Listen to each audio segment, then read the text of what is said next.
The Mafia King's obsession with the shy bartender turns sour when she goes missing. Scott Butler stands in Ozella's empty apartment, his chest rising and falling too fast as he grips the letter she left behind. The place is cleared out, drawers open, closet empty, nothing but the faint smell of her lavender soap drifting through the room. His tattooed hands shake, the phoenix on his forearm tightening as his fingers curl around the envelope. This is the same man fed across Chicago, the same man who never bowed his head for anyone. Yet right now, he can barely breathe. His reflection in the window shows a powerful Mafia king in a perfect black suit, but his eyes look lost. 3 months ago, he walked into the velvet room and saw her mixing drinks behind the bar, quiet and focused. She tried to avoid his gaze, but when she finally looked up and smiled, just once, it hooked him completely. Now Ozella is gone. He opens the letter again, hoping he read it wrong, but the words stay the same. She cares for him. She never planned to hurt him. She's running because someone else is after her, someone willing to hurt anyone standing in the way, including him.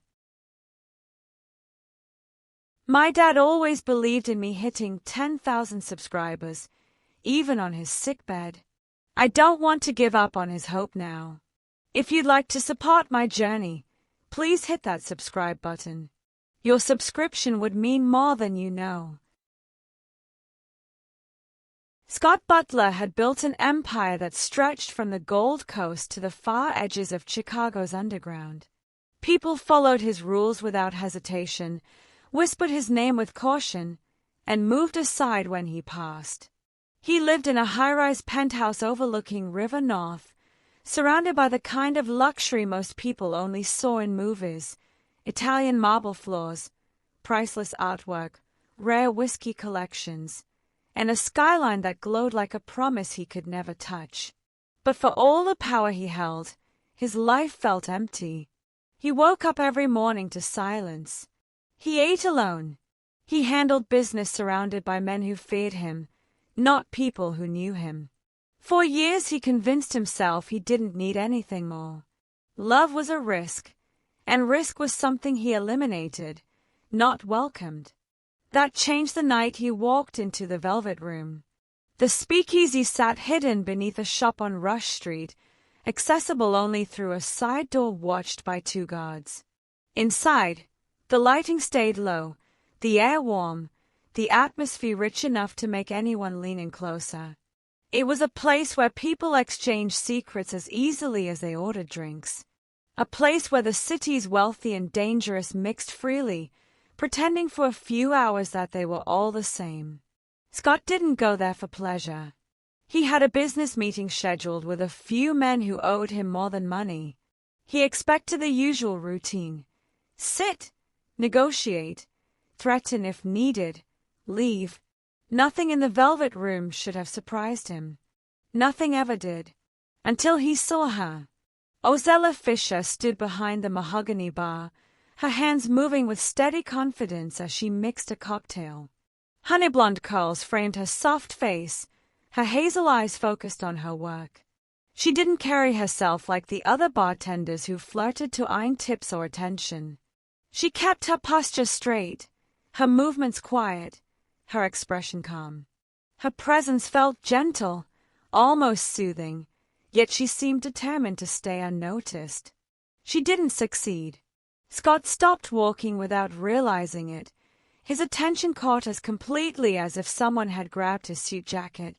One moment he was thinking about the meeting, the next, he couldn't look anywhere else. Something in her face tugged at him, something warm and familiar even though he had never seen her before. She lifted her gaze exactly when he looked her way. For a moment, they simply stared at each other across the bar. Her eyes widened a little, not in admiration, he knew that look well, but in recognition. She knew who he was. Everyone did. And she was afraid. Her fingers tightened around the metal shaker. Not enough to drop it, but enough to betray her nerves. Scott wasn't used to caring about what people thought, yet the look in her eyes left a strange ache in his chest. He moved closer, drawn in without understanding why. His men followed behind him, clearing the way, but Scott barely noticed. He stopped at the bar, waiting for her to approach even though other bartenders tried to take his order. He simply shook his head. He wanted her. Not in the way he'd wanted others in the past. Not for a night or a moment. He wanted to know why her eyes looked tired, why her smile, if she ever let one appear, felt like something rare. He wanted to know her story. When she finally stepped forward, she didn't smile. She kept her voice steady, polite. "What can I get you?" "Mac Allen." "Neat." He spoke quietly, his tone low enough that only she could hear him. She nodded and turned to prepare the drink. Scott watched the way she moved, precise, controlled, almost too careful.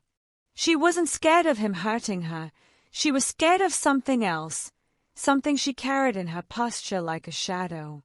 "You don't have to worry," he said softly when she returned. "You're safe here."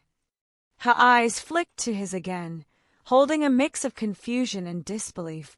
"People don't usually say that to me." "Maybe they should," he replied.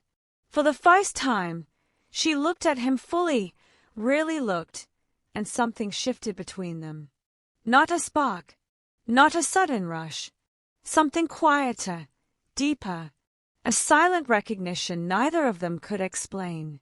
He took the glass from her hand, letting his fingers brush hers lightly. She stiffened but didn't pull away. He noticed the faint mark on her wrist, as if she grabbed something 2 hot days earlier. She noticed where his eyes landed and immediately pulled her sleeve down. Scott didn't comment. He just held her gaze. "What's your name?" "Ozella." She hesitated. "Most people call me Ella." He repeated it in his mind, liking the sound more than he expected. "Scott." "I know," she said quietly. Instead of fear, her tone carried something else, a strange acceptance, as though she already guessed there was more to him than the reputation that followed him everywhere. A man from Scott's table called him over, ready to begin the meeting. Scott didn't move. "You're new here," he said. "I started last month," she replied, her voice soft but steady. "Just part-time." "You're good at it." She blinked, surprised by the compliment. "Thank you." He wanted to ask why she worked in a place where people traded secrets like currency. He wanted to know what she was hiding behind those calm eyes. But for the first time in a long time, Scott didn't push. He nodded once and stepped away, though his attention stayed locked on her the entire walk to the back booth. Throughout the meeting, Scott barely heard a word spoken. His men noticed his distraction, though none dared mention it. The only time he broke his focus was when Ozella looked up from the bar, searching the room for something.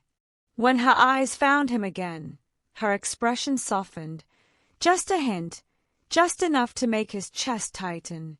He didn't understand it, but he didn't resist it either. When the meeting finally ended, Scott returned to the bar. The room had grown louder, filled with laughter, clinking glasses, and soft music, but everything around him faded the moment he saw her again. Ozella set down a glass, took a small breath, and stepped forward. "Another Mac Allen." "No," he said. "I just wanted to talk."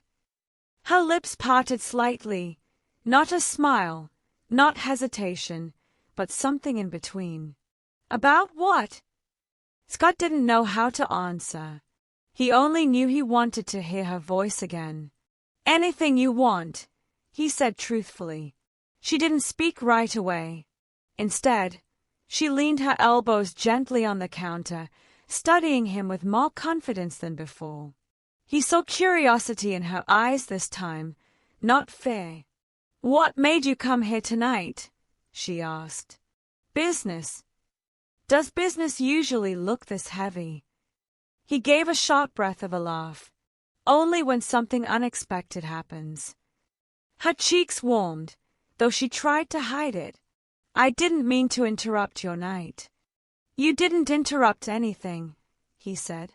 You changed it. She looked down, her voice dropping to a whisper. I don't do well with attention. You're not getting attention, he said. You're getting mine. That made her look up again. This time, her gaze held a quiet strength, as if she was trying to decide whether to trust him or run. Something inside her leaned toward him. Something inside him reached back. Neither spoke for several seconds. The air between them filled with unspoken truth.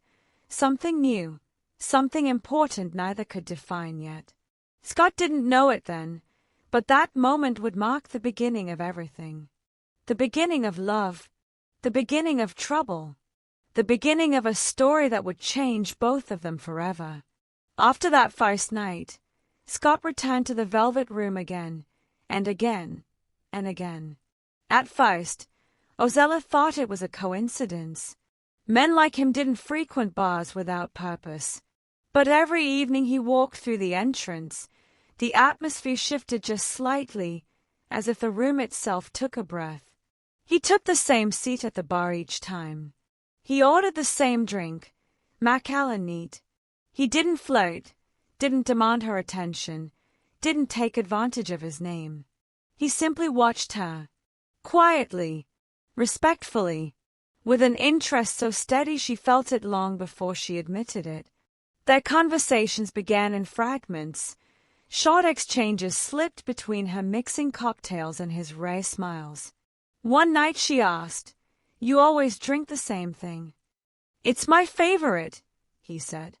But I'd let you pick for me if you wanted to. She raised a brow. You trust me with that. I already do. Another night, when she reached for a bottle on the highest shelf and nearly stumbled, he placed a hand near her lower back, not touching, just steadying the air behind her. You okay? Yes, she whispered, aware of how warm he made her feel just by standing close. Small moments like that added up. Slowly, gently, carefully. Their first real conversation happened on a quiet Wednesday. The bar was half empty, and the music played soft enough for words to matter.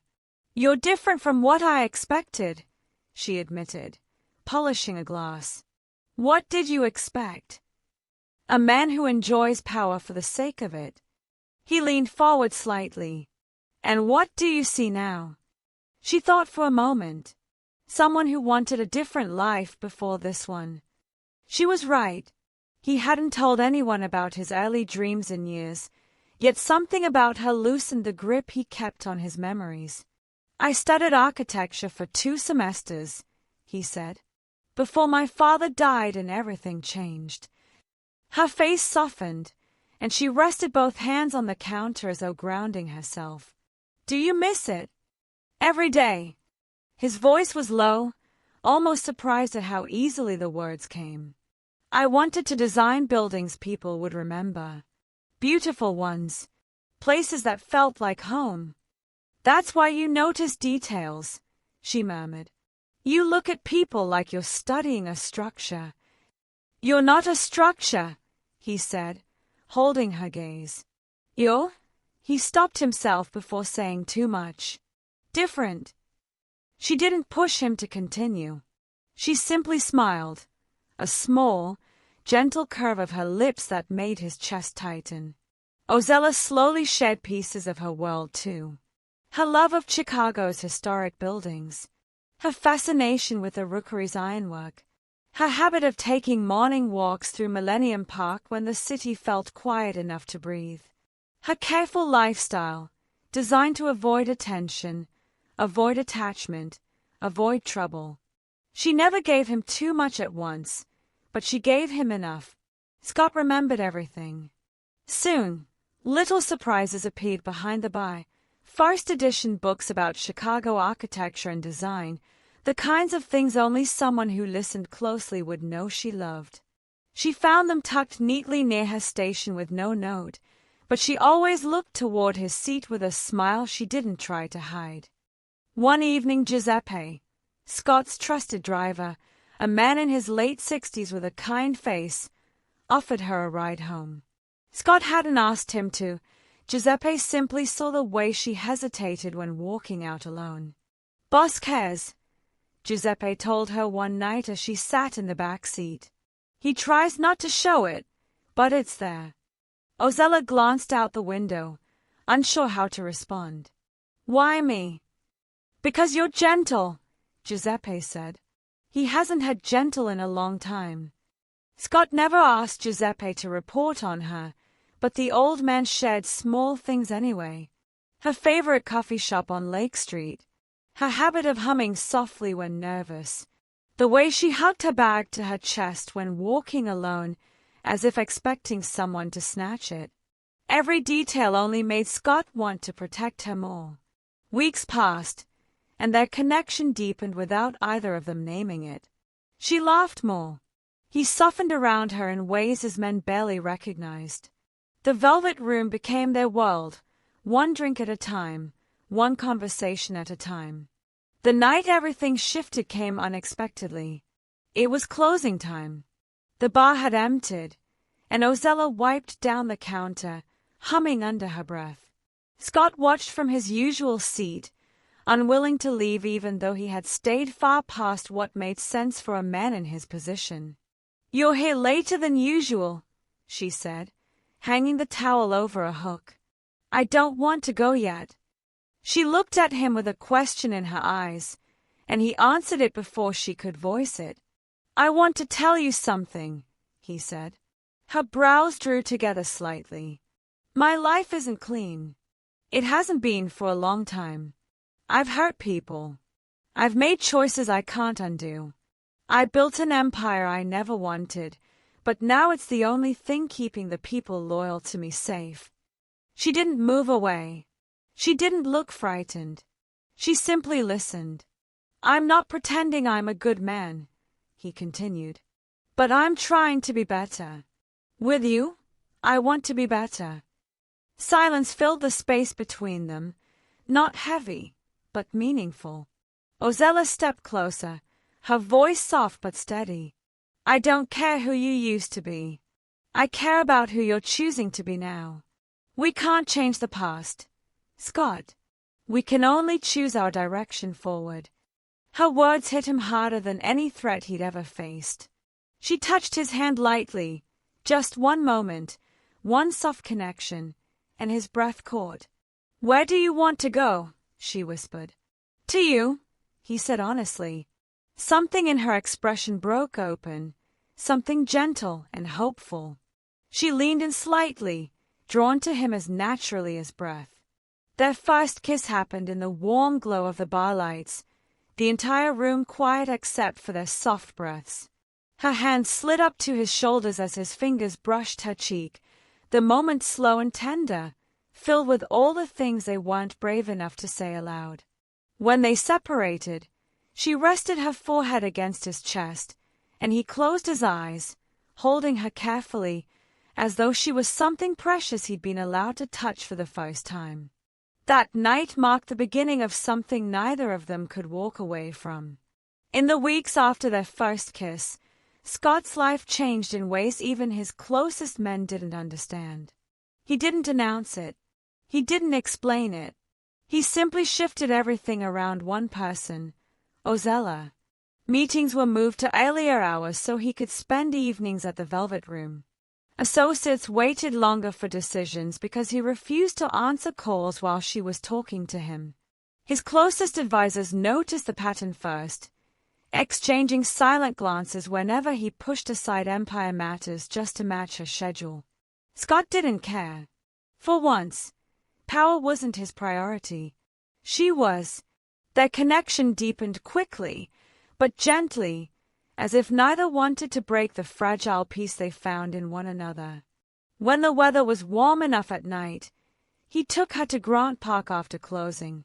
They spread a blanket on the grass near the fountain, the skyline rising around them like a silent guardian. He brought warm pastries from a bakery that only opened at dawn, and she brought the soft laughter he'd grown addicted to. One night, as they lay on their backs watching the city lights flicker across her hazel eyes, she whispered, "I didn't know life could feel this peaceful." He threaded his fingers through hers. "I didn't know I could feel anything at all." She didn't pull away.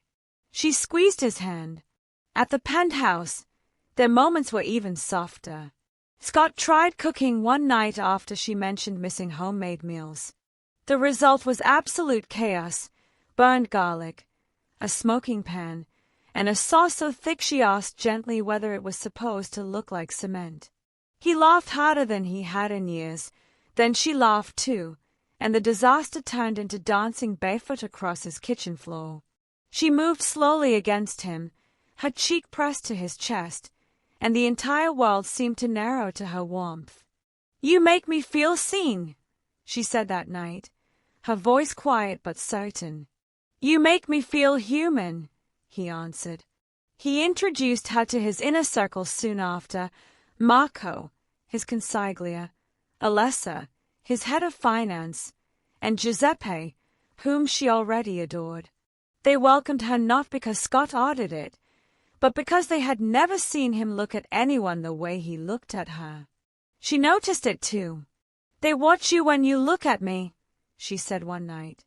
"They surprised," he replied. "I've never brought anyone close." She didn't ask why. She just leaned against him, her head fitting perfectly beneath his chin. But the more Scott loved her, the more he feared losing her. The shift began small.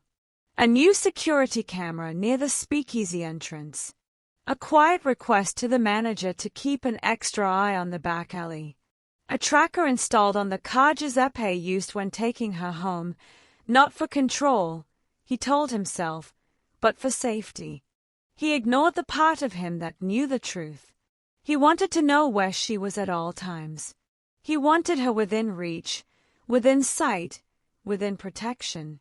The world was full of threats, and he couldn't bear the idea of one touching her. Ozella noticed changes too, though she tried to trust his intentions. "You're different lately," she said one evening as they walked along the riverfront. "More tense." "I'm thinking about things," he replied. "What kind of things?" "You," he said honestly. "Making sure nothing touches you." She stopped, turning to him with gentle confusion. "I'm not in danger." "You don't know that." "You don't know that either." He couldn't explain the feeling that had grown inside him, a tightness, a fear, a need that bordered on desperate. Instead, he kissed her forehead as if that gesture alone could silence the storm. The tension deepened when she mentioned a friend from work, a co-worker who helped her carry inventory boxes on busy nights. "He's funny," she said casually, "and he knows how to mix a good old-fashioned. He's been teaching me." Scott's jaw tightened. She noticed instantly. "What's wrong?" she asked, her voice soft. "Nothing." She stuttered him. "You're upset." "I'm not," he said too quickly. She touched his arm, calming him without realizing it. "It's okay to tell me when something bothers you. I don't like the idea of you alone with someone who—" He cut himself off, shaking his head. "Forget it." But she didn't. The air shifted, heavy with something unspoken. "Scott," she whispered. "He's just a co-worker." "I know." But he didn't believe it. Not fully. Not enough to quiet the restless thoughts swirling inside him. He upgraded her security again, more cameras outside the bar, 2 men stationed discreetly on Rush Street, and stricter check-ins from staff. He told himself it was necessary. Chicago wasn't safe. Not for someone like her. Not when she held his heart so tightly. But Ozella began to sense something else. His love, once gentle and grounding, started feeling like a force wrapped around her. Protective, strong, unyielding, too unyielding. She noticed how his eyes followed her across the room, how his chest tensed whenever she laughed with someone else, how he asked about her roots home with more urgency than interest. "You're watching me a lot lately," she said during a slow night at the bar. "I like watching you," he replied, tracing his thumb across the rim of his glass. "It feels different." He leaned forward. "I'm making sure you're safe." "I don't feel unsafe."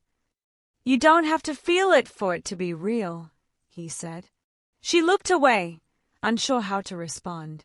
She loved the warmth of his attention, the way he held her like she mattered more than anything he owned. But there was something new creeping in, something that felt like being held too tightly. There were small warnings she ignored. The way his voice sharpened when she mentioned taking the train instead of Giuseppe's car. The slight anger in his eyes when she stayed late chatting with co-workers. The quiet jealousy he tried to hide but couldn't contain. The way protection started feeling like surveillance. But his love was overwhelming and sincere, and she wasn't used to anyone caring this deeply. She convinced herself she was imagining the shift. She convinced herself his fear came from a place of loyalty, not control. She convinced herself she could handle the intensity. After all, Scott looked at her like she was the only person left in his world. And she wasn't ready to let that go. December arrived with a sharp cold that settled over Chicago like a warning. The Velvet Room was decorated with soft gold lights, customers wrapped in coats, and Ozella moving gracefully behind the bar as always. Scott watched her closely, noticing how tired she seemed, how her smile flickered only when she forced it. He didn't know she was planning to take the night off. Ozella didn't tell him she was attending a co-worker's birthday dinner in Andersonville. It wasn't meant to be a secret, just a normal night out, something simple, something free of tension. But she knew he would worry, question, or try to come along. She wanted space to breathe. At 8:30, Scott arrived at the speakeasy to surprise her with tickets to a winter concert. When he saw her station empty, a strange quiet filled his chest. The manager explained she had left early. No one knew where. Scott tried calling her. No answer. He texted. Nothing. At first, he told himself she was busy. But minutes passed. Too many, and his breath thinned. His chest tightened. Every possibility clawed at him. He'd spent years controlling outcomes, eliminating risks, keeping threats out of reach. The idea of her walking around the city alone without protection rattled him more than he expected. By the time an hour passed with no response, panic had already tightened its grip. Scott activated his network, drivers, security watchers, contacts across the North Side. He sent descriptions, last known routes, possible destinations. His men reacted instantly. No one questioned him. No one dared. Cars left River North in every direction. Radios buzzed. Messages flew. All for one woman. When Giuseppe finally called to say he spotted her near Clark Street, Scott didn't wait for a driver. He took the car himself and sped through icy streets, running on fear and love and a rising anger he couldn't contain. He found her outside a small restaurant. Snow fell in soft flakes around her as she laughed with 3 co-workers, her cheeks bright from the cold. She looked happy, light, almost carefree. Scott stopped the car so fast it skidded. The sound turned heads. Her smile vanished the second she recognized him. She stepped forward, her expression shifting to uncertainty. "Scott, what are you doing here?" "What am I doing?" His voice cracked with the force of emotion he couldn't suppress. "I couldn't reach you. You disappeared." "I didn't disappear," she replied softly. "I just went to dinner." "Without telling me." "I didn't think I needed permission." Her calmness only fueled his fear. Snowflakes melted on his coat as he moved closer. "I thought something happened to you." I thought. I'm fine, she interrupted gently. I just needed a night out. With who? His gaze flicked to her coworkers. She stepped between him and them, her tone steady. They're friends. That word tightened something in him. Friends meant people he couldn't control. People he couldn't predict. People who could influence her in ways he couldn't stop. You shouldn't be walking around alone at night, he said. It's not safe. It's a birthday dinner, Scott, not a crime scene. Her coworkers exchanged awkward looks and quietly slipped back inside. The sidewalk fell into silence except for the soft crunch of snow under their feet. Scott reached for her hand, but she stepped back. The movement hit him harder than any bullet he'd faced. Ozella, talk to me. She looked away as if gathering courage. When she finally met his eyes, his were filled with something he hadn't seen before. Hurt. I left one cage already, she whispered. I won't walk into another, no matter how gilded. The words tore through him. He froze, the meaning sinking deep. What cage? He asked quietly. Who put you in one? She didn't answer. Her silence told him she had shadows he knew nothing about. You're running from something, he said. Or someone. Scott, please. Tell me who, he urged. I can protect you. I can fix this. Whatever it is. You can't fix everything, she replied. You can't control everything. I'm not trying to control you, he insisted. Her expression softened with sadness. You already are. The cold between them grew heavier than the winter air. He wanted to explain, to tell her fear drove every action he took. Fear of losing her. Fear of something happening to her. Fear of a world he couldn't tame. But she stepped back again, her arms wrapping around herself. I need space. The words hit him harder than the wind. Space, he repeated. Yes. Her voice cracked. I care about you. But your love is heavy. I can't breathe sometimes. He stayed at her, stunned. He thought he was protecting her, cherishing her, making her safe. He didn't see the weight he placed on her shoulders. She whispered, I don't want to run again. Again. That word echoed through him. Someone had hurt her before. Someone had trapped her before. Someone still lingered in her shadows. But she wasn't ready to share that truth. Not with him. Not yet. Their drive home that night was silent. She stared out the window. He stayed at her reflection, trying to understand how love, something he thought he was giving freely, had pushed her so far away. The shift in their relationship began then. She worked fewer shifts. She replied to messages slower. She smiled less. She avoided late-night walks with him, claiming she was tired. She hugged him differently, quickly, half-heartedly, with a sadness she couldn't hide. Scott became more desperate. He ordered background checks on co-workers she mentioned. He increased surveillance around her apartment building. He tracked her commute. He placed an extra guard across the street, not to restrict her, but to make sure she wasn't followed. He planned a future in which she lived in his penthouse full-time, protected, safe, surrounded only by people he trusted. He convinced himself it was love. He didn't see the fear settling in her eyes. In the final weeks before she disappeared, Ozella seemed hollowed out, caught between loving him deeply and suffocating under the weight of his devotion. She tried to smile through it, to reassure him, to remind herself that he meant well. But every boundary she tried to set blurred under his need to keep her close. She never told him the whole truth about her past. She never confessed what she had escaped, or who might still be searching for her. She simply grew quieter, slower, more distant. And Scott mistook her fading light for something he could fix by tightening his grip. He loved her so much that he blinded himself to the damage he was causing. Until one cold morning, when he entered her apartment to find it empty. A love so powerful had become a storm neither of them could control. And Ozella finally chose to run.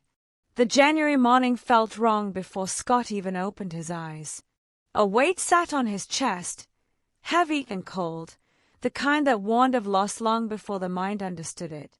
He tried to shake it off, blaming the restless night or the frost clinging to the windows. But the feeling followed him into the shower, into his car, into the quiet drive toward the Velvet Room. Tuesday nights were never busy, but Ozella always made them feel warm. She had a way of lighting the bar even when the crowd was thin. She never missed a shift. Not once in 3 years. Not with the flu. Not with exhaustion. Not even when she was so tired she kept leaning on the bar for support. She always showed up. Which was why Scott froze the moment he stepped inside and saw her section empty. Her jacket wasn't on the hook. Her bag wasn't behind the counter. The bar felt wrong without her, too still, too quiet, as if someone had stolen the heartbeat from the room. Vincent looked up from wiping a glass, frowning the second he noticed Scott. "She's not here," he said softly. "Didn't call, didn't text. No one's heard from her." Scott's stomach dropped. "She's never late." "Never," Vincent echoed. His voice carried more worry than he tried to hide. Scott didn't respond. He walked out before anyone could say more. The cold slapped him the second he hit the street, but it wasn't enough to steady him. He drove toward her Wicker Park apartment with his fingers gripping the wheel tightly, every block feeding the dread building inside him. A part of him knew he should stay calm, think rationally, wait for an explanation. But the larger part, the one tied to her, kept whispering that something was wrong. By the time he reached her building, his heart was pounding so hard it hurt. He knocked once, twice, called her name. Nothing. Her neighbors didn't answer their doors. The hallway was silent. Too silent. He tried her doorknob. Locked. Scott stepped back, braced himself, and rammed his shoulder against the door until it cracked open. He didn't care who heard. He didn't care about the landlord. He just needed to find her. Inside, the air smelled like lavender soap. Her soap. But everything else felt empty. Her clothes were gone. Drawers cleared. Bathroom shelves empty except a faint trace of her scent. No notes. No scattered belongings. No half-finished cup of tea or book left open on the couch. It was as if she had lived there like a whisper. Light. Quiet. Impossible to hold. Every piece of her carefully removed. The silence pressed against him. His breath hitched. On the counter, next to the sink, sat a single envelope. His name written in her looping handwriting. Scott's hands trembled as he picked it up.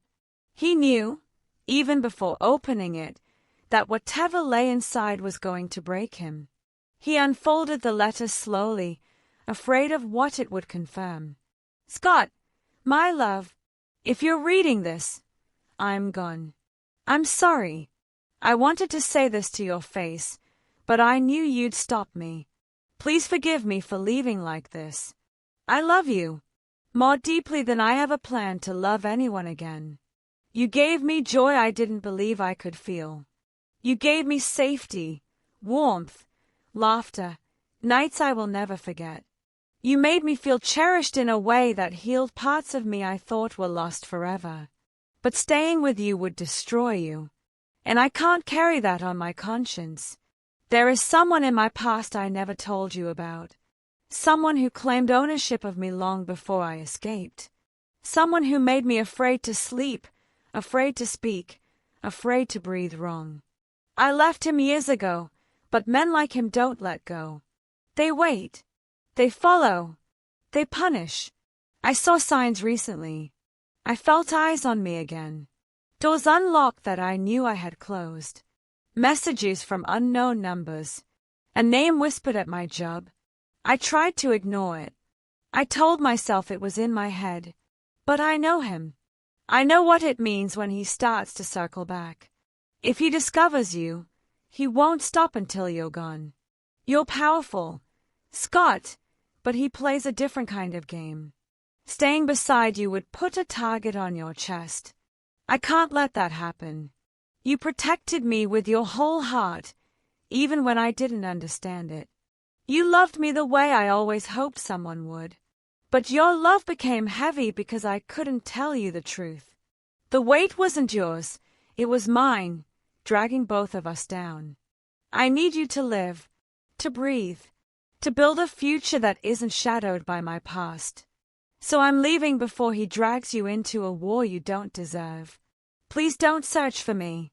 If you come after me, he'll follow you. And he'll hurt you just to prove that he can. Move on. I know you don't believe you can love someone else, but you can. You deserve someone who can stand in the open without bringing danger to your doorstep. Thank you for loving me so beautifully. Thank you for giving me nights where I felt alive again. Thank you for every smile, every kiss, every quiet touch that made the world less frightening. Goodbye, my heart. Ozella. By the time he reached the last line, Scott could barely breathe. The words blurred under the sting in his eyes. His hands shook around the paper, crumpling the edges. She loved him. She left because she loved him. And in trying to protect her, he had become the very thing she feared, someone she had to run from. Someone whose love pressed too hard, too close, too tightly around her. He sank onto the floor, the letter collapsing against his chest. For the first time in years, Scott Butler felt powerless. The lavender scent lingered, soft and heartbreaking. She was gone, not because she stopped loving him, but because she thought disappearing was the only way she could keep him alive. The weeks after Ozella vanished felt like walking through a world made of fog, nothing sharp, nothing solid, everything slightly out of reach.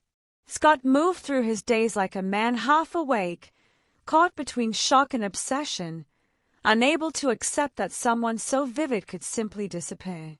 His empire felt the impact first. Meetings he once commanded with confidence were suddenly sloppy. Deals he would normally secure slipped through his fingers. Rivals began spreading whispers in lounges, steakhouses, behind tinted windows of black cars. They could sense a shift, something off in the way Scott carried himself. He looked composed on the outside, but those closest to him knew the truth. The heart of the organization wasn't beating the same. He barely noticed. His entire world had narrowed to one goal, finding her. He mobilized every resource at his disposal, analysts, investigators, contacts across Chicago, the kind of people who could locate a ghost if one existed. But Ozella didn't leave a ghostly trace. She left nothing at all. No bank activity, no calls, no emails, no social media, no CCTV hits, no transportation records. It was as if she had stepped through a door that closed behind her and dissolved into the air. Scott hated how good she was at disappearing. He admired it too. Night after night, he found himself drifting to the Velvet Room, sitting at the bar like she might walk in any minute. He ordered Macallan neat, though he barely tasted it. The place had always been a haven, a quiet sanctuary where he first felt her presence like a soft hand on his chest. Now the bar felt hollow without her. Too quiet, too full of memories. Vincent stood across from him during those nights, watching him with the patience of a man who had seen heartbreak more times than he cared to. He never gave lectures, never pushed. He simply refilled Scott's glass and offered small pieces of wisdom carried in a low, steady voice. "Love leaves marks that don't fade just because someone is gone," he murmured one night, wiping the counter. "But it also leaves warmth. Don't lose sight of that." Another night, as Scott sat staring at her empty station, Vincent leaned close. "You're searching for someone who lived her whole life trying not to be found," he said gently. "Sometimes people vanish because it's the only way they know to stay alive." Scott didn't respond. His chest tightened too painfully to speak. Giuseppe tried his best too, driving him around the city late at night, reminding him of stories she had told on their rides home. Little things Scott couldn't bring himself to forget. "She looked forward to your visits more than she let on," Giuseppe said one night as they parked along Lake Michigan. "Her eyes lit up when she saw you walk into the bar. Don't fool yourself into thinking she didn't care. She cared deeply, but she also carried fear from a life you never saw." Scott stared at the water, the cold seeping into his bones. He wanted to believe that love should have been enough to keep her beside him. But the letter kept replaying in his mind, her apologies, her warnings, her belief that staying with him would lead to blood. That part cut the deepest. As days passed, patterns started forming in his investigation, but not the kind he liked. The harder he pushed, the more he sensed he was entering territory designed to trap him. Too many dead ends. Too many erased records. Too many subtle hints that someone else was waiting for him to look in the wrong direction. The truth began settling in like frost creeping across a window. Someone wanted him searching. Someone was expecting it. Someone was watching. He sat in his office late one night, studying a blank map of leads, and felt something shift inside him. Not anger, not fear, just clarity. She didn't run from him. Not truly. She ran because someone else was closing in. Someone who had destroyed her sense of safety long before she ever mixed drinks behind a mahogany bar. Her words from the letter struck him again. "If he discovers you, he won't stop until you're gone." Scott leaned back in his chair, rubbing a hand over his face. He had been so focused on finding her that he hadn't considered the possibility that she might have been protecting him. Maybe his presence, his power, his influence wasn't enough to shield her from the danger lurking behind her past. Maybe it only put him directly in that danger's line of sight. He thought back to the small signs he had ignored while she was still beside him, the way she sometimes flinched at distant footsteps, how she triple-checked locked doors, her sudden silence whenever he asked about her life before Chicago. The fear in her eyes after their first fight, the fear he mistook as fear of him, not fear of being found by someone else. His chest tightened painfully. He had blamed himself for loving her too hard. But what if the real reason she pulled away wasn't suffocation? What if she saw a threat he had never even noticed? What if leaving him was her attempt to save them both? That thought burned deeper than the rest. He closed his eyes, breathing slowly, letting the truth sink in. He had moved heaven and earth to find her, but somewhere deep down, he finally understood that chasing her blindly could lead him directly into the hands of the very person she ran from. And if that happened, Ozella would never forgive herself. Nor would he. He needed clarity, strategy, patience. This wasn't just a woman slipping away from a relationship. This was someone running from a past designed to swallow her whole. Scott pressed his palms to his desk. He realized now that he wasn't just searching for a missing woman. He was stepping into a war he didn't understand yet.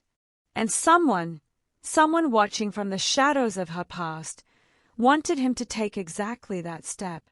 But he wasn't turning back. He would find the truth. He would find her past. He would find her. Even if she believed she was protecting him, even if she believed she was too dangerous to love, Scott Butler wasn't letting the story end with a letter left in an empty apartment. Not when every beat of his heart still called her name. 6 weeks after Ozella disappeared, Scott walked into his River North office expecting a typical morning briefing. Instead, he found a plain white package sitting in the center of his desk. No return address, no courier label, nothing but his name printed in carefully spaced black letters. His gut tightened. No one in his organization would leave something this way. No one would dare. He sat down, the room too quiet, and slowly cut the tape. Inside lay a small stack of items wrapped in thin brown paper. The first object he unfolded was a photograph, old, worn around the edges, clearly handled many times. His breath caught. It was Ozella. Not the woman he met at the Velvet Room, but a younger version, maybe 22, standing in front of a sprawling Napa Valley estate. She looked different. Her smile wasn't the gentle, uncertain one he knew. This one looked forced, pulled tight at the corners, the kind of smile someone uses when afraid to do anything else. Her arm was looped through the arm of a man beside her. Nathaniel Bradford Vaughan. Scott recognized him instantly. A wealthy tech mogul who attended charity galas, owned several companies, and spent millions maintaining an image of elegance and respect. He was known for power, money, and charm, not for warmth. Scott's jaw clenched. His eyes drifted back to the photograph. Vaughan's grip on Ozella wasn't affectionate. It was possessive, controlling. A silent stake punched into the ground, claiming territory. Scott felt nausea rise in his throat. Beneath the photo was a newspaper clipping. The headline announced an engagement between Nathaniel Bradford Vaughan and Ozella Ford. The article described her as a promising young entrepreneur and philanthropist, though Scott knew Ozella never mentioned any of this. The smiling couple posed for cameras, but her eyes looked hollow. He placed the clipping on the desk with trembling hands. Next, he unwrapped a letter. The paper was thick, expensive, embossed with Vaughan's initials in gold. The handwriting was sharp and elegant. Scott Butler, I understand you've taken an interest in something that used to belong to me. This is a courtesy message before matters escalate beyond repair. Walk away. Stop searching. Stop interfering. In exchange, I am prepared to discuss adjustments to territory along the West Coast. A generous offer for a simple act of compliance. Our world works best when smart men know what belongs to them and what does not. Make the right choice. N.B. Vaughan. Scott read it twice. The words felt like poison. Territory. Walk away. Something that used to belong to me? His fingers curled into fists so tight the paper crumpled. His chest burned, not with fear, but with outrage so deep it felt like the ground beneath him shifted. This wasn't jealousy. This was a threat crafted by someone used to taking what he wanted. The truth slammed into Scott like a blow. Ozella ran because she had lived under this man's control once.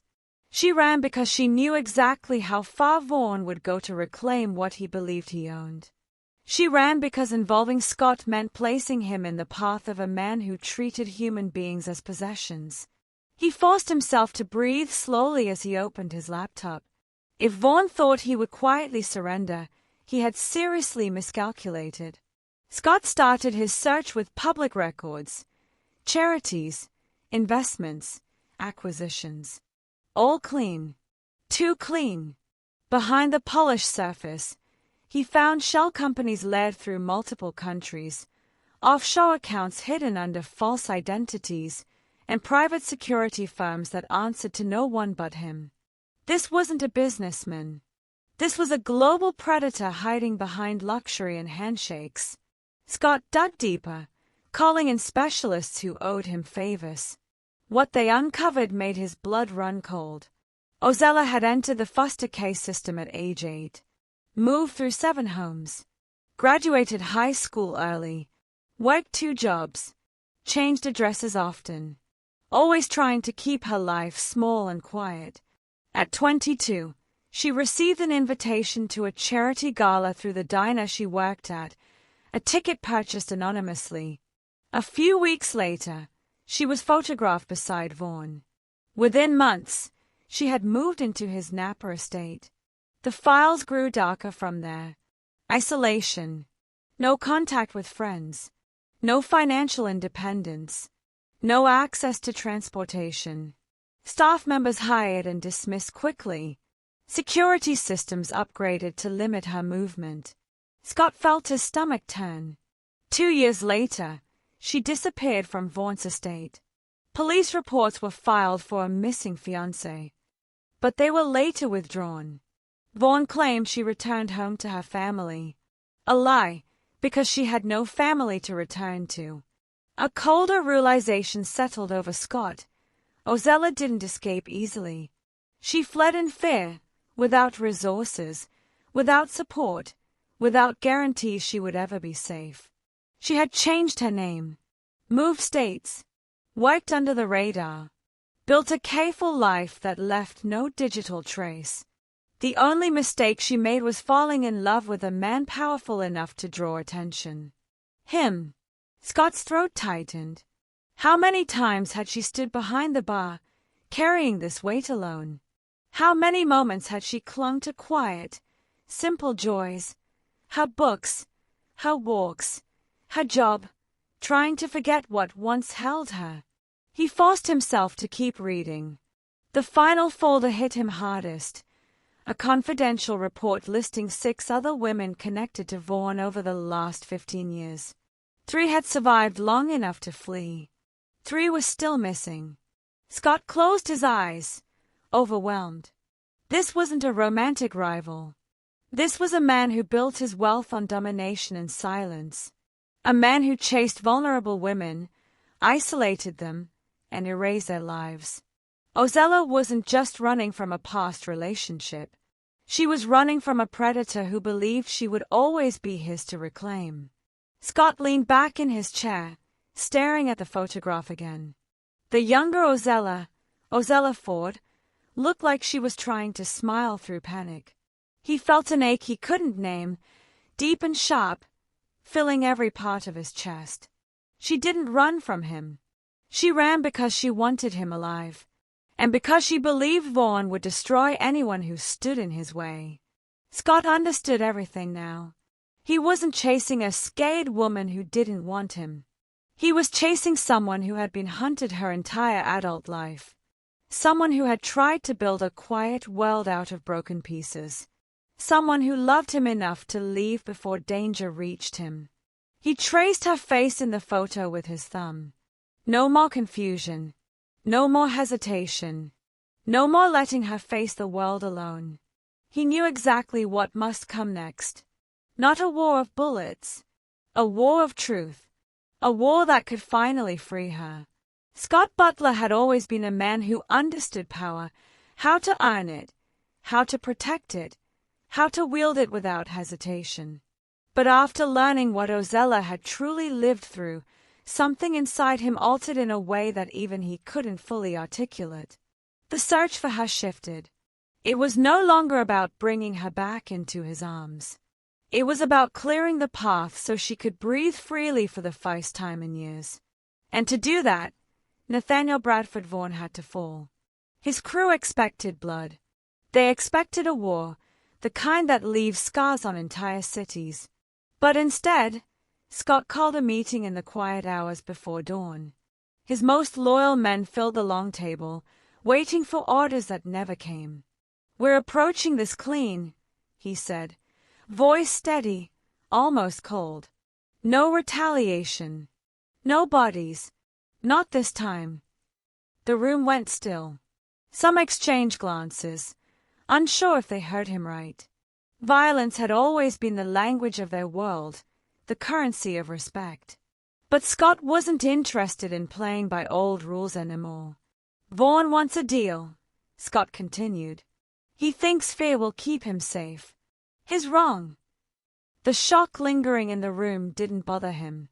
Let them question it. Let them wonder. His focus was on Ozella, on the life she'd been forced into, the danger she ran from, the man who believed he owned her. Scott wasn't going to destroy Vaughn's empire from the outside. He was going to expose every rotten beam from the inside. To do that, he stepped into circles he'd never dealt with before. He made calls to people who didn't belong anywhere near the underworld, advocates who spent their lives helping survivors disappear and start over, lawyers who specialized in taking down men with deep pockets, investigators who knew how to follow trails that hid inside shell companies and falsified files. At first, they didn't trust him. Some refused to speak with him at all. Others listened only because his reputation preceded him, though not in the way he preferred. But he didn't push back. He didn't intimidate. He came to them with one truth. "I'm trying to help a woman who deserves peace," he said. "Tell me what you need, and I'll bring it." Slowly, doors opened.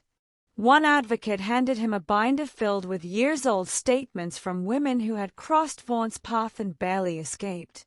Another connected him with a former assistant who still had encrypted files tucked away in her memory drive. A lawyer provided guidance on how evidence needed to be structured to withstand the scrutiny of federal court.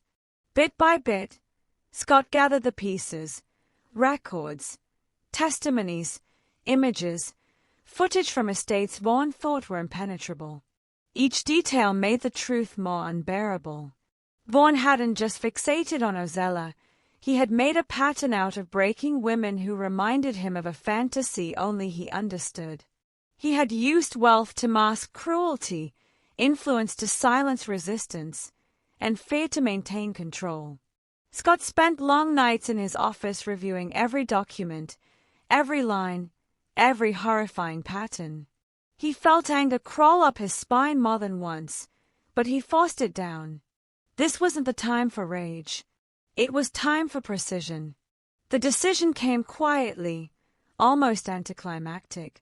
One Monday morning, without ceremony, he gathered the file, thick, heavy, overflowing with truth, and left his building without a word to anyone.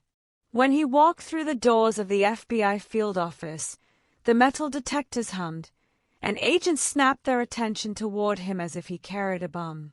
In a way, he did. Security approached immediately. "Sir, you need to state your—" "I'm here to speak with a lead agent," Scott said, calm as ever. "I'm delivering evidence on a case that will be of national interest." They didn't believe him at first. Not until they saw the badge number he slid across the counter, the one belonging to an agent who had spent years trying to pin charges on Scott's organization. Recognition flickered. Phones were lifted. Moments later, he was escorted down a hallway where fluorescent lights hummed overhead. The agent waiting for him was a tall woman with sharp eyes and an expression that suggested she expected a trap. "You're Scott Butler," she said. "Yes." "And you're walking in here voluntarily." He didn't hesitate. "Yes." "You're aware everything you say can be used against you." "I'm aware." She nodded slowly. "All right then. What do you have?" Scott placed the file on the table between them. The weight of it landed like a verdict. "Evidence," he said. "Enough to take down Nathaniel Bradford Vaughn." The agent stared at him, studying his face, searching for whatever angle she assumed he must be working. Finally, she asked, "Why would you expose yourself like this?" Scott looked her straight in the eyes. "Because someone I love is running from a monster. She'll never stop running unless that monster is caged." For a moment, the room fell silent. The agent opened the file, flipping through the pages. Her expression changed gradually, doubt melting into understanding, understanding shifting into grim determination. "This is substantial," she murmured. "If this is authentic, we can move." "It's authentic." "Then you just changed the course of a very large investigation." "I'm counting on it." By sunset, federal teams were already mobilizing. Flights arranged. Warrants drafted. Surveillance units activated. Vaughn's world, built on intimidation and shadows, was about to crumble under the weight of something he never expected: hard evidence and public exposure. But Scott didn't wait around to celebrate. As agents worked behind closed doors, He walked out of the building and stepped into the cold Chicago air with only one thought. Ozella. She was somewhere out there, alone, haunted, convinced she brought danger to anyone who loved her. He couldn't rest until she knew the truth. The threat was being dismantled piece by piece, and she no longer had to carry the burden on her own. That night, Scott began his second mission. The one that mattered more than revenge, more than reputation, more than anything he'd ever built. Finding her. Not to drag her back. Not to claim her. But to tell her she was finally safe. Scott had spent weeks thinking about how to reach Ozella without chasing her, without cornering her, without making her feel the slightest tremor of pressure. Searching for her was out of the question. He wouldn't repeat the mistakes that drove her away. She had run because she needed air, needed safety, needed room to reclaim her life. If he loved her, and he did, down to the bone, he had to offer her something she could choose rather than something he took. So he created a message instead. A message she could find only if she wanted to. A message she could ignore entirely if she needed to. A message designed to live quietly in the world, waiting for her hands, not his, to claim it. The velvet room became the heart of his plan. With Vincent's help, the lounge transformed from a dim refuge for night wanderers into something warmer, almost intimate. Every table held a book, first editions, weathered paperbacks, poetry collections, architectural studies, the kinds of books she used to touch without realizing she was touching them. Each book contained a page, handwritten in Scott's measured script, extracted from a letter he had spent 3 nights crafting. Not one desperate word, not one plea, only truth. He recorded the message first, alone in the emptied lounge. The microphones were set up near the bar where she used to stand polishing glasses, humming old blues songs under her breath. He sat in silence for several minutes before speaking. "Ozella," he began softly, "you were right to run from him. And you were right to run from me." His breath caught for a moment, but he pressed on. "I didn't understand what it meant to love someone who carried wounds deeper than anything I'd ever faced. I didn't see how my own intensity, my need to protect, felt too close to the world you escaped. I understand now." He paused, letting the weight settle. "I'm not looking for you," he continued, "not because I don't want to find you, but because I respect your freedom more than my desire. I'm looking for him. That's all." He explained what federal agents were already preparing for, how Vaughn's empire was being peeled apart from the inside. No bravado, no anger, just the truth of a man who wanted her safe more than he wanted her close. "I want you to know something," he said. "I didn't do any of this expecting you to return. Loving you means wanting you alive, peaceful, and unafraid, even if that peace has nothing to do with me." The hardest line came next. "But if you ever choose to come back, I'll be here. Not to claim you, not to cage you, but to try again the right way." His final promise. Every Friday at 9 p.m., he would sit at the bar in the Velvet Room. No pressure, no expectation. Only a seat she could take if she ever decided she wanted it. After recording the message, he placed pages from the letter inside books she adored. Some sat on the bar, others on shelves. Vincent watched with a look of quiet understanding, saying nothing as Scott moved through the lounge with reverence. But Scott didn't stop there. He took copies of the pages to the places she loved most. The Harold Washington Library, between books she once checked out.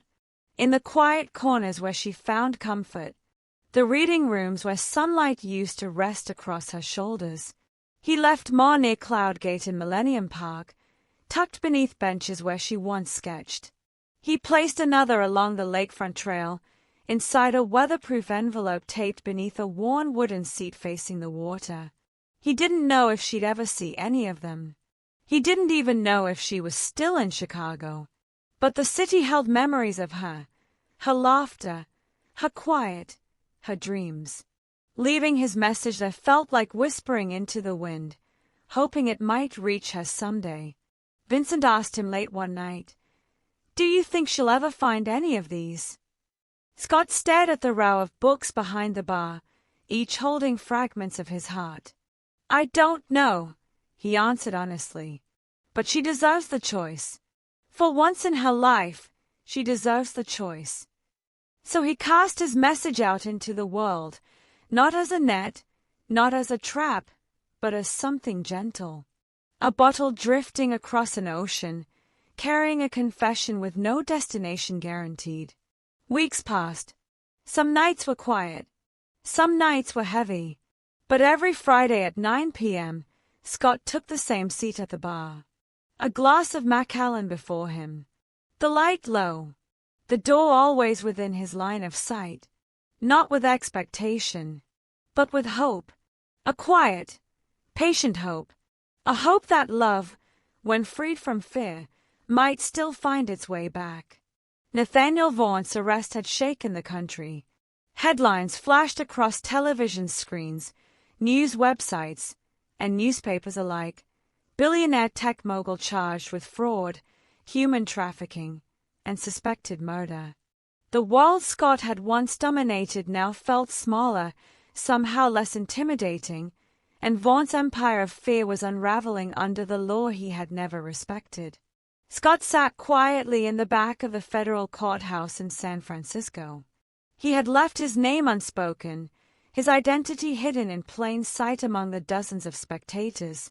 His eyes, sharp and observant, scanned the courtroom without betraying the storm inside him.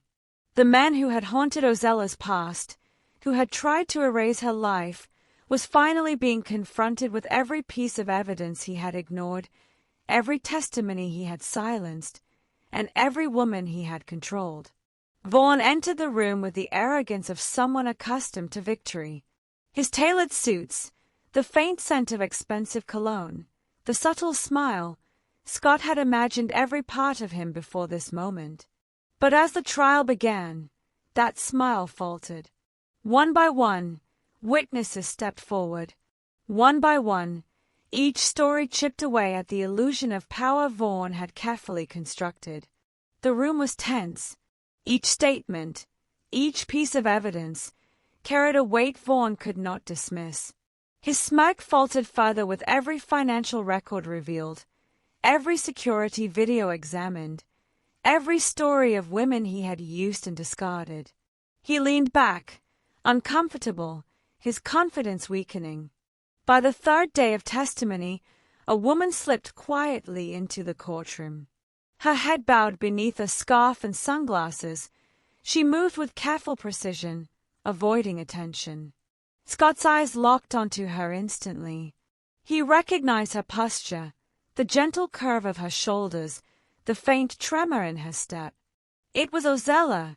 He did not approach. He did not signal. He did not break the distance between them. In that crowded room, he let her remain unseen, anonymous. She had chosen to witness this moment her way, and he would respect it. When anonymous testimony from Victim 7 was called, Scott's heart tightened. The words that emerged, spoken in a voice that had spent years forced to hide, poured out clear and steady. It was her voice, Ozella's voice. She told the court of the years Vaughn had controlled her, the ways he had isolated and manipulated, the fear she carried with her even after escaping. Scott watched silently as her shoulders shook, small, controlled sobs escaping in the quiet of the courtroom. For the first time, she could release it, the weight of years hidden in shadow, the burden of living in constant fear. He wanted to step forward, to reach for her hand, to assure her she was safe. But he held himself back, because love, he had learned, sometimes meant standing still and letting someone heal at their own pace.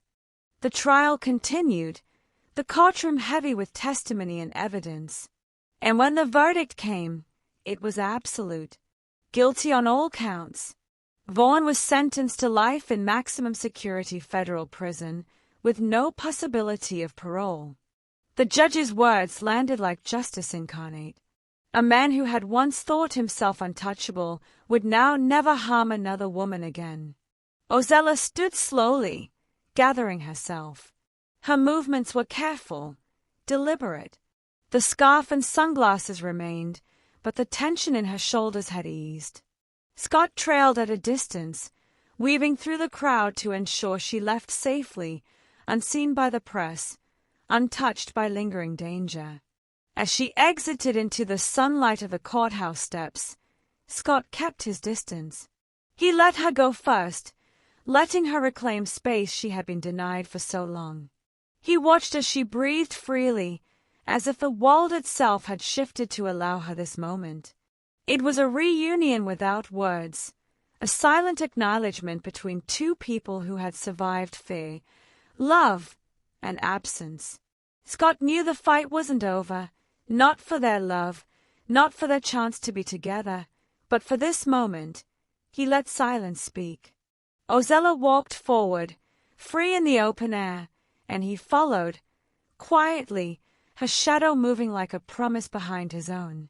Ozella stood by the tall courthouse window overlooking San Francisco Bay, the fog rolling gently across the water.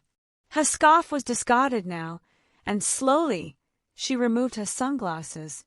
Tears traced paths down her cheeks, catching the soft light that streamed through the glass. Scott kept his distance, leaning slightly against the wall, letting her have the space she needed to breathe and to feel the quiet after years of fear and confinement. "Thank you for giving me back my life," she said, voice soft but steady. She didn't turn to face him, and yet he felt the weight of her words settle around them like a shielded promise. Scott's chest tightened. He gave her a slow nod, keeping his tone calm, measured. "You gave mine meaning. It seemed only fair." They stood in silence, watching the fog drift across the bay. A gentle quiet stretched between them, one filled with understanding, relief, and the kind of peace that comes after survival. Finally, her voice returned, quieter this time, almost hesitant. "I heard everything," she whispered, "every word of your message. You didn't try to find me. You didn't come after me. You let me go." Scott's gaze softened. "I meant them," he said, the words deliberate, carrying the weight of his love and the truth of his restraint. Her shoulders relaxed, and slowly she turned to face him. The lines of tension that had haunted her for months softened. In her eyes, Scott saw a lightness he hadn't witnessed in years, the weight of fear finally lifting. "I ran," she admitted, her voice barely above the hum of the city outside. 3 months. I convinced myself that loving you had doomed us both, that my past would always follow me, and that anyone who loved me would be in danger. And yet, you didn't track me. You didn't demand I return. You just freed me." Scott stepped slightly closer, though still careful not to overwhelm her. His voice was steady but tender. "You were never mine to free. You belonged to yourself." Her hand reached toward him, tentative, and she placed her palm over the steady beat of his heart. "I was terrified," she admitted, terrified of trusting, terrified that your intensity, your love, would trigger everything I've tried to survive, that you'd become another cage I couldn't escape." Scott let the moment stretch between them.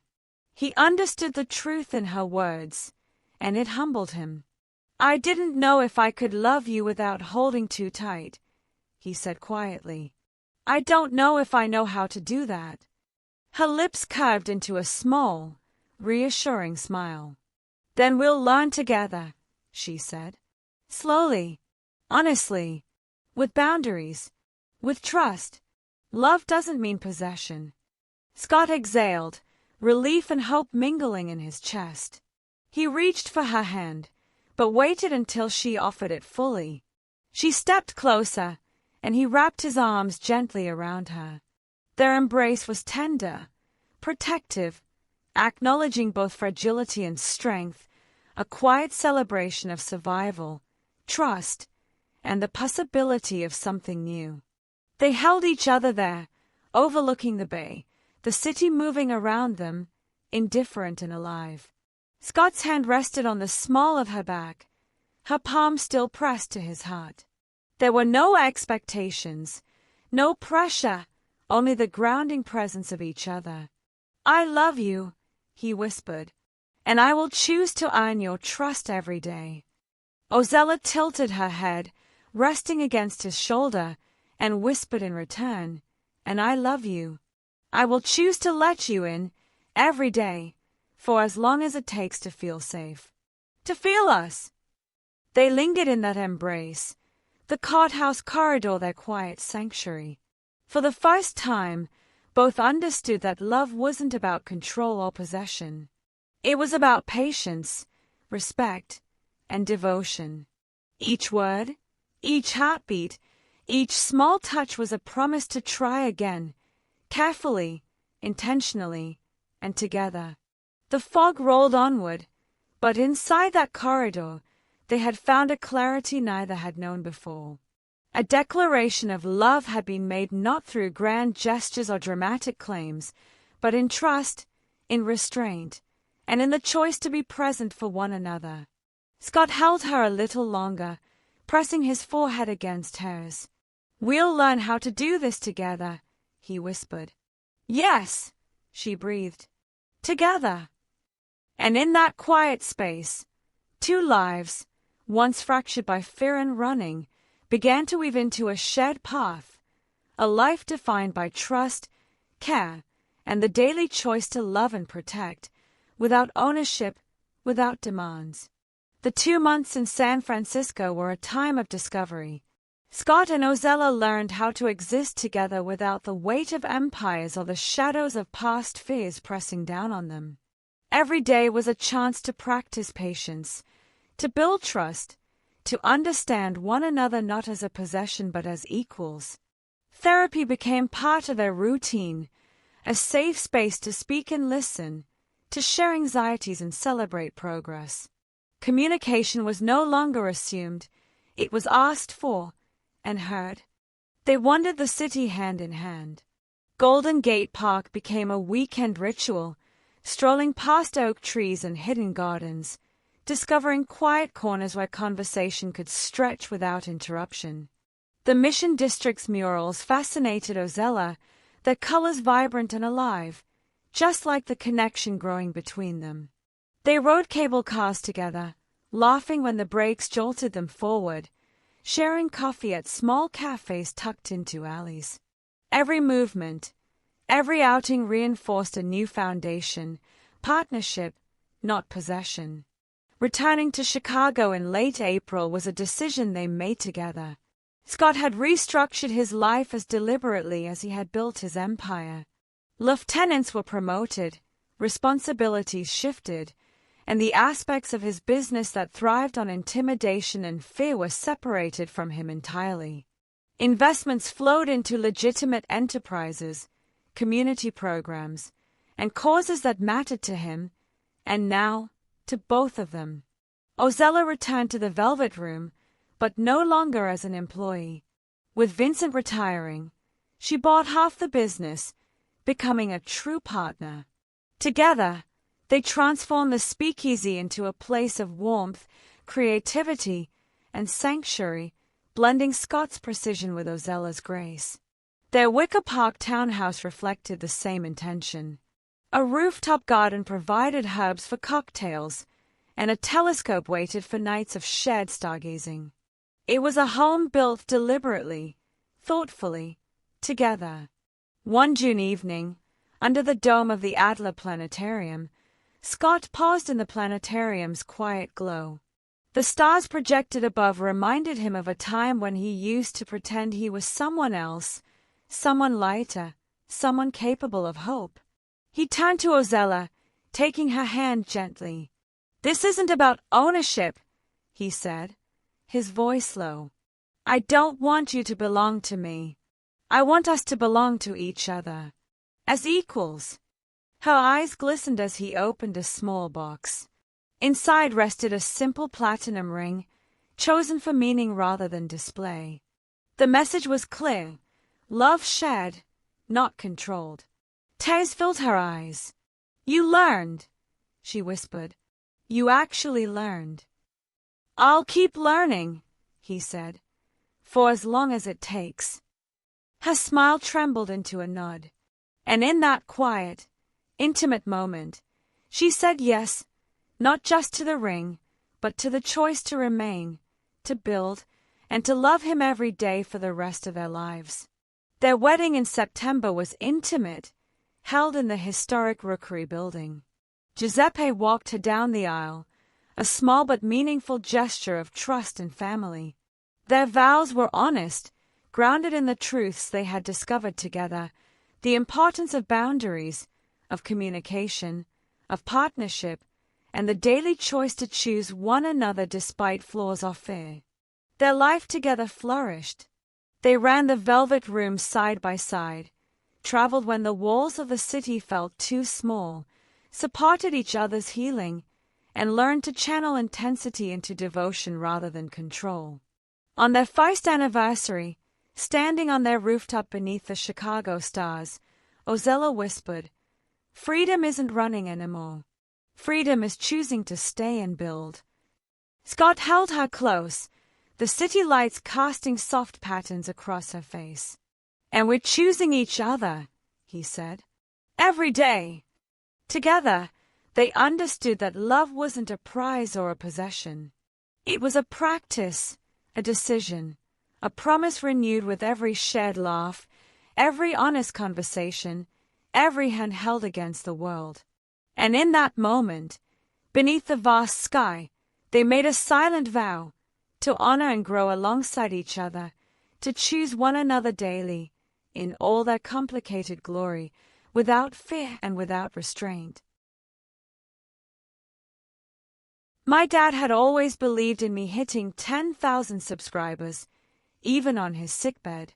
I don't want to give up on his hope now. If you'd like to support my journey, please hit that subscribe button. Your subscription would mean more than you know.